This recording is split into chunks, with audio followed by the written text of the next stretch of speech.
Quiz C++, questão 217. De acordo com o padrão C++23, qual a saída deste programa? Então, é um programa que tem um número inteiro i, com valor igual a 1. Logo em seguida, ele define uma referência constante de inteiro chamada a, que vai ser o resultado dessa expressão.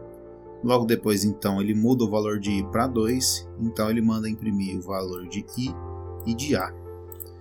E ele pergunta, então, o que vai ser exibido como saída deste programa. Bom, a chave dessa questão está aqui nessa linha, nessa variável, em saber qual que vai ser o valor de a. O a vai, no caso, referenciar i diretamente, ou ele vai receber uma cópia de i. Bom, pega aqui da questão, é que a gente pode pensar que como ele vai fazer essa avaliação aqui, se i é maior que 0, no caso é verdadeiro, i é maior que 0, pois vale 1. Então, ele vai retornar este valor aqui para ser referenciado por a. Então, a pessoa poderia pensar, bom, o a então vai estar apontando para o i. Então, quando a gente modificar o valor de i para 2, ele vai exibir, o a também vai valer 2. Então, ele vai então imprimir o i, que vale 2, e depois o a, que estaria apontando para o i, que também valeria 2, e exibiria 2, 2 na tela, mas não é o que acontece. Por quê? Porque o que vai ser atribuído ao a é o resultado dessa expressão, que vai depender de todos os valores que possam ser possivelmente atribuídos a ele. No caso, a gente tem o i, que é um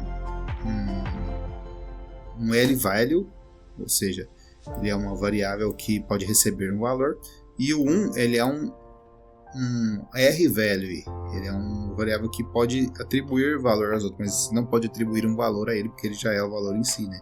Ele é um R-value.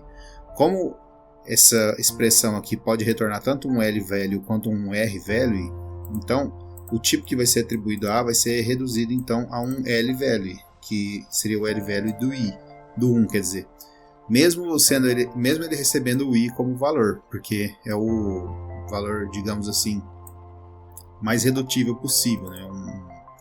Porque um L-value pode ser usado como R-value, mas não o contrário. Então, o R-value vai ser o tipo desse resultado dessa expressão. Portanto, o a vai receber esse R-value de valor. Então, ele vai receber uma cópia, na verdade, da referência do i, e não a própria referência em si. E portanto, quando a gente atribui o 2 para o i, ele vai exibir 2 aqui, mas o a, que vai ter recebido aquela cópia anterior, não vai ser modificado, ele vai exibir então o 1 na tela,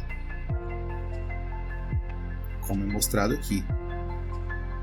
Bom, então só para exemplificar melhor, colocando aqui no VS Studio Code, no VS Code, esse aqui é o código conforme está lá. Se eu adicionar uma nova variável aqui, antes vamos compilar e executar do jeito que está mesmo, sem modificar,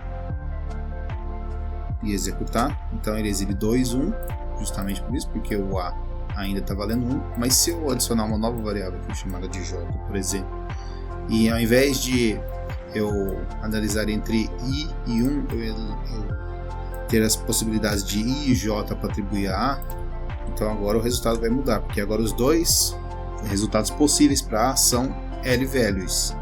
Então o que vai ser passado aqui pode ser um L-value, ou seja, pode ser referenciável.